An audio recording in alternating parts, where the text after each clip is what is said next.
दुनिया की पहली स्वचालित तथा चालक रहित ट्रेन किस देश ने लॉन्च की है? तो दुनिया की पहली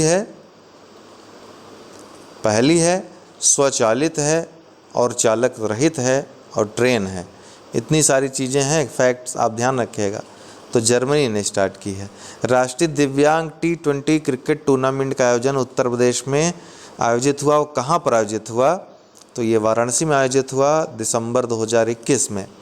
जीता कौन? तो दक्षिणी जोन इसमें जीता, साउथ जोन ने जीता। किसको हराकर? नॉर्थ जोन को। कितने विकेट से? 3 विकेट से। आत्मनिर्भर स्वस्थ भारत योजना का आरंभ कहाँ पर किया प्रधानमंत्री मोदी ने? तो वाराणसी में किया। आत्मनिर्भर स्वस्थ भारत योजना का आरंभ। अंतर्राष्ट्रीय खाद्य मेला 2021 कहाँ आयोजित हुआ, जिसको ईट राइट फूड फेस्टिवल नाम दिया गया? तो ये भी पूछ सकता है कि ईट राइट फूड फेस्टिवल ये 22 दिसंबर से 7 जनवरी 2022 तक कहाँ पर आयोजित हुआ? वाराणसी उत्तर प्रदेश में।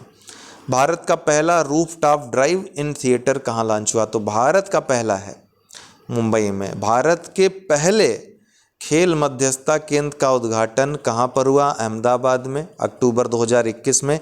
किसने किया? तो ये प्रधानमंत्री ने नहीं किया था, किरण रिजिजू ने किया था। किसने?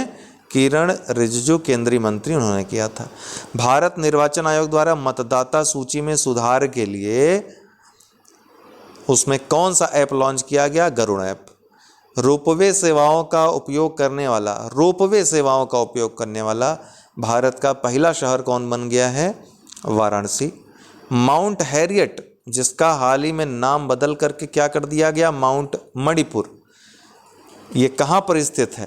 तो ये अंडमान निकोबार द्वीप समूह में स्थित है। भारत का पहला ई व्हीकल अनुकूल हाईवे, ईवी अनुकूल हाईवे कौन बन गया है? दिल्ली चंडीगढ़ हाईवे। भारत का पहला अटल सामुदायिक नवाचार केंद्र, जिसका पिछले वर्ष 2021 में प्रधानमंत्री ने उद्घाटन किया, कहाँ? जयपुर में। किस शहर में भारत की पहली राज्य वन्यजीव डीएनए परीक्षण विश्लेषण प्रयोगशाला का उद्घाटन किया गया? महाराष्ट्र के नागपुर में। भारत में पहली बार आयोजित राष्ट्रीय अंतर धार्मिक सम्मेलन, यहाँ पे 2 स्टेटमेंट निकल रहे हैं कि अभी हाल ही में राष्ट्रीय अंतर धार्मिक सम्मेलन की मेजबानी नागपुर शहर ने की।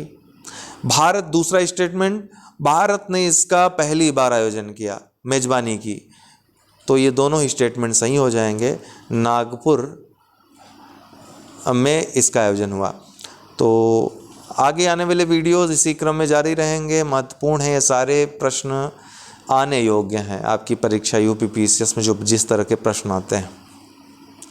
बाकी ईश्वर की मर्जी और एग्जामिनर क्या बनाता है वो तो देखा जाएगा परीक्षा में, लेकिन हमने अपनी तरफ से जो दिया है आपको, मुझे पूरी उम्मीद है कि उससे बाहर कुछ आएगा नहीं। ठीक है। बाकी रामायण को आप लोग वीडियो को बार बार सुनते रहिएगा। कुछ लोगों ने ये प्रश्न किया, सर इसका नाम रामायण क्यों रखा आपने वीडियो का? बस उसके पीछे इच्छा यही थी कि इसी बहाने आप लोग रामायण का नाम नहीं भूलेंगे, जो हमारी परंपरा है। इसी तरह के अन्य वीडियोस लाएंगे, उसमें और भी जो पारंपरिक नाम हैं उनको रखेंगे। कम से कम उन नामों का आप स्मरण करते रहें इसी बहाने, बस और कोई दूसरा उसका कारण नहीं है। बहुत बहुत धन्यवाद।